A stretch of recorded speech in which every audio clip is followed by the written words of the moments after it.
नमस्कार दोस्तों, मैं अतुल कुमार राय। आज हम लोग जिस विषय पे बात करने वाले हैं वो विषय है बांग्लादेश में हो रहे एक धर्म विशेष या ऐसा कहा जाए कि हिंदुओं पे लगातार हमले और उनकी धार्मिक भावनाओं, उनकी धार्मिक स्थानों पे हो रहे हमले। हाल ही की एक घटना का मैं जिक्र करना चाहता हूँ। 18 दिसंबर की ये घटना है, 18 दिसंबर 2025 की, जिसमें एक हिंदू कपड़ा व्यापारी जिसका नाम था दीपू चंद्र दास, उस पे यह आरोप लगाया कि उसने इस्लाम के विरुद्ध कुछ अपमानजनक टिप्पणी की है, जिसका अभी तक कोई साक्ष्य नहीं दिया गया। उसको वहाँ के थाने में ले जाया जाता है। वहाँ पे कुछ लोग, कुछ कट्टरपंथी लोग वहाँ भीड़ इकट्ठा करते हैं, उनको भड़काते हैं। वो भीड़ थाने में जाती है और उनको खींच के लाती है, उनको मारा जाता है और मारने के बाद उनकी बॉडी को एक पेड़ से लटका दिया जाता है और उनके शरीर में आग लगा दी जाती है, जो ये मानवता के अगेंस्ट किया गया। सबसे बड़ी बात यह है कि वहाँ पे किसी भी लोगों ने, जो वहाँ पे हजारों की संख्या में मौजूद थे, किसी ने भी इसका विरोध नहीं किया गया, बल्कि भीड़ वहाँ उनका वीडियो बनाती रही। उस वीडियो को सोशल मीडिया पे पोस्ट भी किया गया और लोगों ने फिर वहाँ पे नारे लगाए। तो मैं बांग्लादेश के लोगों से ये जानना चाहता हूँ कि क्या आप ऐसे समाज का निर्माण करना चाहते हैं जहाँ पे किसी को भी जीने का अधिकार नहीं है, अगर वह दूसरे समुदाय, दूसरे धर्म से मारने वाले हैं?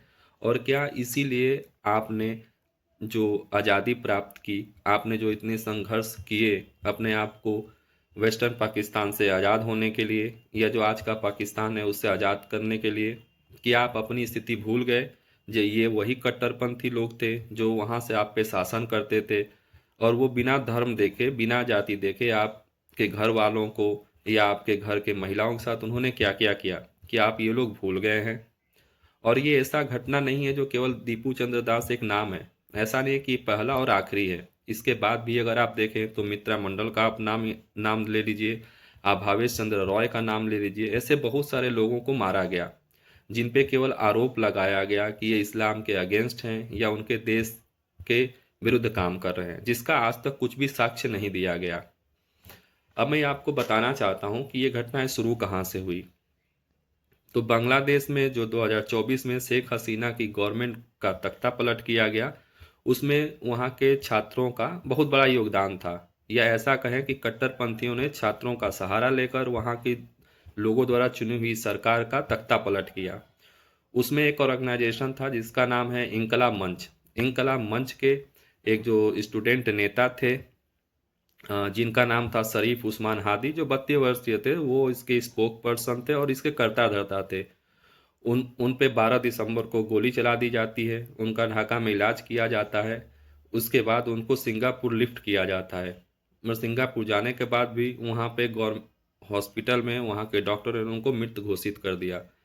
अब मृत घोषित करने के बाद जैसे ही ये जो न्यूज़ थी, ये समाचार था, जब बांग्लादेश में फैलता है, तो इसका फ़ायदा वहाँ के इस्लामिक कट्टरपंथी लोगों ने उठाया। उन्होंने इसका सहारा लेकर वहाँ के लोगों को भड़काया, हिंदुओं के प्रति भड़काया, और उनका कहना है कि ये जो घटनाएं हो रही हैं या जो गोली कांड हुआ जिसमें हादी मारे गए, उसमें हिंदू संगठनों का हाथ है और इसको भारत की सरकार सपोर्ट कर रही है। तो मैं ये जानना चाहता हूँ कि क्या बंगाल की जो इंटरिम गवर्नमेंट है, जो मोहम्मद यूसुफ लीड कर रहे हैं, क्या उन्होंने इसका साक्ष्य लिया? क्या उनके पास ऐसा कोई प्रमाण है कि जो हादी की घटनाएं हुई, जो हादी पे गोलीबारी हुई, उसमें किसी हिंदू संगठन का या भारत की सरकार द्वारा सपोर्टेड किसी ऑर्गेनाइजेशन का हाथ है, या केवल एक ये तथ्य है जिसको केवल भड़काने के लिए उपयोग किया गया? दूसरी बात मैं ये बांग्लादेश से लोगों से पूछना चाहता हूँ कि क्या आप ये लोग भूल गए हैं कि जब आप पहले पाकिस्तान हुआ करते थे, या मैं और अगर इसको सटीक तरह से कहूँ तो उस समय पाकिस्तान के दो भाग थे। एक था ईस्टर्न पाकिस्तान और एक था वेस्टर्न पाकिस्तान। आप लोगों पे 1971 से पहले किस तरह अत्याचार किए गए थे? क्या वो फिर से वही, आप उसी दौर में वापस नहीं जा रहे हैं जहाँ पे किसी को जीने का, किसी को बोलने का अधिकार नहीं है? क्या आप भूल गए कि आपके परिवार के लोगों के खिलाफ उस समय वहाँ की गवर्नमेंट क्या अत्याचार की, कैसे मार दिया जाता था, औरतों को घर से खींचकर उनके साथ बलात्कार किया जाता था, वहाँ के जो पुरुष थे उनको बिना किसी गलती के, बिना किसी साक्ष्य के गोली मार दी जाती थी? तो मैं ये जानना चाहता हूँ कि क्या ऐसे आप समाज के निर्माण करना चाहते हैं जहाँ पे किसी भी दूसरे धर्म या किसी भी दूसरे माइनॉरिटीज कम्युनिटी के लोगों को आप जीने का अधिकार नहीं देना चाहते हैं? और क्या आप ये पूरी तरह से सक्षम हैं कि ये जो घटनाएं हैं आगे चलकर आपके साथ नहीं होती है? तो मैं आपको एक बात बता देना चाहता हूँ, जो ये कट्टरपंथी लोग होते हैं उनका किसी भी धर्म से सरोकार नहीं होता है। उनकी जो आइडियोलॉजी है वो केवल ये है कि अगर आप उनके आइडियोलॉजी के साथ मैच करते हैं तब तो वो आपको जीने देंगे। अगर आप उनके आइडियोलॉजी के साथ आप नहीं चलेंगे, उनकी कही हुई बातों को, शर्तों को आप नहीं मानेंगे, तो आपका यही हर्ष होगा जो आज दीपू चंद्रास, मित्रा मंडल या फिर भावेश जैसे लोगों के साथ हो रहा है। केवल वो आपका फायदा उठाकर देश में अस्थिरता लाना चाहते हैं। आपको ये नहीं भूलना चाहिए कि जिस देश पे आप आरोप लगा रहे हैं वही देश था जो आपके 1971 के लिबरेशन वार में आपको आज़ादी दिलाने में मुक्ति वाहिनी के साथ कंधे से कंधे मिलाकर लड़ा था। मैं ये भी आपको बता देना चाहता हूँ कि उस समय भारत ने जो मदद की थी, कम से कम 10 मिलियन लोग, आप ये कैलकुलेट कर लीजिएगा कि 1 मिलियन में कितने होते हैं, आपको अंदाज़ा लग जाएगा। तो कम से कम जो गवर्नमेंट के ऑथराइज्ड जो डेटा है उसके अंदर 10 मिलियन लोगों ने भारत में शरणार्थ किया था या शरण ली थी। क्या भारत के लोगों ने भी आपके साथ वैसा ही व्यवहार किया है जो आप वहाँ पे कर रहे हैं?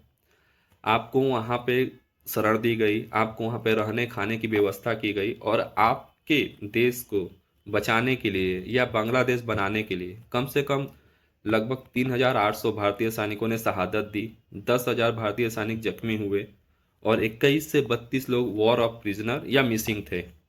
क्या आज़ादी इसी के लिए दी गई थी?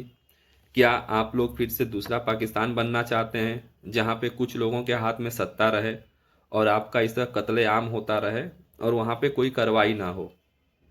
जो हालिया घटनाएं हैं, मैं इसलिए नहीं बोल रहा हूँ कि ये किसी हिंदू की हत्या की गई है। मैं उस सामाजिक ढांचे पे, सामाजिक संरचना पे ये क्वेश्चन करना चाहता हूँ कि क्या आप ऐसे समाज में रहना चाहेंगे जहां आप पे अगर कुछ आरोप लगा दिया जाता है तो आपको उसको बिना आरोप को सिद्ध किए या बिना आपको सफाई देने का मौका ना मिले और आपके जो विरुद्ध हो उसको वैसी सजा दी जाए जो अमानवीय है? अगर कोई गिल्टी है, कोई कोई बुरा काम करता है या कोई ऐसा काम करता है जो आपके देश के अगेंस्ट हो, जो आपके धर्म के अगेंस्ट हो, तो उसको कानूनी तौर पे आप सजा दीजिए। किसी भी सभ्य समाज में या किसी भी लोकतांत्रिक देश में किसी के पास ये अधिकार नहीं है कि आप अपने हिसाब से फैसले लें, भीड़ आए किसी को मारे, किसी को जला दे। और मैं वहाँ की जो इंटरिम गवर्नमेंट है जिसको मोहम्मद यूनिस लीड कर रहे हैं, मैं उनसे भी पूछना चाहता हूँ कि क्या आप इसीलिए शेख हसीना की गवर्नमेंट को पलटा गया था? क्या आप यही आज़ादी चाहते थे? कि आप यही शासन व्यवस्था स्थापित करना चाहते थे जो आज चल रही है? मुझे तो नहीं लगता। मेरे हिसाब से वहाँ के जो युवा हैं, जो वहाँ के स्टूडेंट हैं, उनको केवल भड़काया जा रहा है और उनका फ़ायदा उठाया जा रहा है। तो वहाँ के लोगों को भी सचेत रहना चाहिए। अब बात करते हैं भारत में या भारत की तरफ से दी गई प्रतिक्रिया जो आ रही है। मैं हालिया में एक बयान सुन रहा था जो इंडियन नेशनल कांग्रेस के एक बहुत बड़े नेता हैं, जो एक राज्य के मुख्यमंत्री भी रह चुके हैं, एक बार नहीं दो बार, दिग्विजय सिंह। उनका ये कहना है कि आज ये बांग्लादेश में जो हिंदुओं पे अत्याचार हो रहा है, जो उनकी हत्या हो रही है, वो एक रिएक्शन है। रिएक्शन कैसा? उन्होंने कहा कि यहाँ भारत में जो माइनॉरिटीज़ हैं उनके खिलाफ जो यहाँ पे काम हो रहा है उसका वो रिएक्शन है। तो मैं माननीय श्री दिग्विजय सिंह से भी ये जानना चाहता हूँ कि आप किसी ऐसी घटना का उल्लेख कीजिए जहाँ पे भारत में ऐसी घटना हुई हो और भारत की सरकार ने, चाहे वो किसी की भी सरकार रही हो, भारतीय जनता पार्टी की सरकार हो, कांग्रेस की सरकार हो या किसी भी राज्य में किसी भी पार्टी का सरकार हो, क्या इसके खिलाफ एक्शन नहीं लिया गया?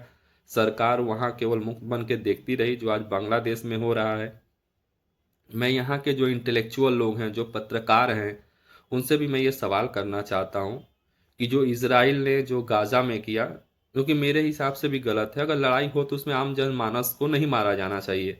आप लोगों ने भारत में उसका विरोध किया, ये बहुत सही बात है, मैं भी इसका खंडन करता हूँ। अगर दो देशों में लड़ाई हो रही है तो उसमें आम जनमानस को नुकसान नहीं होना चाहिए, किसी की भी जान नहीं जाना चाहिए और उसका विरोध होना चाहिए। और जो इसराइल ने किया, जो वहाँ पे इसराइल के एक्शन से जो वहाँ पे गाजा में जो निर्दोष बच्चे मारे गए, जो निर्दोष महिलाएं मारी गई या किसी की भी जो जान गई, मैं भी उसका विरोध करता हूँ। लेकिन क्या वही पत्रकार, वही इंटेलेक्चुअल्स, वही पॉलिटिकल पार्टी के लोग आज बांग्लादेश के खिलाफ या बांग्लादेश में हो रहे हिंदुओं के अत्याचार के खिलाफ आवाज़ उठा रहे हैं, मुझे तो ऐसा कोई करता नहीं दिख रहा है।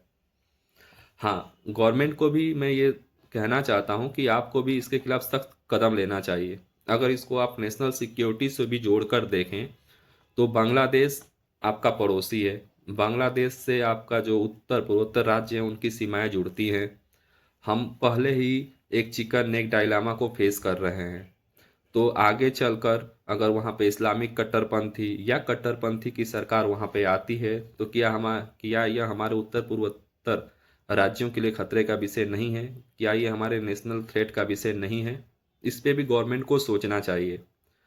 और बांग्लादेश से लोगों को भी मैं अपील करना चाहता हूं कि आप ऐसी घटनाओं में भागीदार न बने, आप ऐसी घटनाओं का विरोध करें। आज ये किसी धर्म विशेष के साथ हो रहा है, कल आप कट्टरपंथियों के साथ अगर आपका मतभेद हो जाता है या आपसे वो आप उनकी मेंटालिटी के खिलाफ जाते हैं तो ये घटनाएं आपके परिवार के साथ या आपके साथ हो सकती है। मैं इंटरनेशनल कम्युनिटी से भी ये अपील करना चाहता हूँ कि आप इसका विरोध कीजिए। वहाँ की जो इंटरिम गवर्नमेंट है जो मोहम्मद यूनिस लीड कर रहे हैं उन पे दबाव बना जाए, राजनीतिक दबाव बनाया जाए, आर्थिक दबाव बनाया जाए। और उनको भी मोहम्मद यूनिस को भी ये सोचना चाहिए, उनको इतिहास में जाकर देखना चाहिए कि जब वो अपने आज़ादी की लड़ाई लड़े थे क्या भारत को छोड़कर और किसी देश ने उनका साथ दिया था? मुझे तो नहीं लगता, या मैंने मेरी तो जानकारी नहीं, या मैंने हो सकता है कि मेरी कम जानकारी हो, मैंने पढ़ा नहीं हो। लेकिन उस समय केवल एक ही देश था भारत जिन्होंने जिन्होंने आपको शरण दिया, आपके लोगों की रक्षा की, अपने सैनिकों को शहादत देकर आप लोगों की हम लोगों ने आज़ादी दिलाने में कितनी मदद की है। तो मैं ये वीडियो यहीं समाप्त करता हूँ। उम्मीद करता हूँ कि हम लोग भी वहाँ पे हो रहे अत्याचार के खिलाफ आवाज़ उठाएं, अपनी गवर्नमेंट पे भी दबाव बने ताकि वो वहाँ हिंदुओं की सुरक्षा का प्रबंध करें। धन्यवाद, नमस्कार।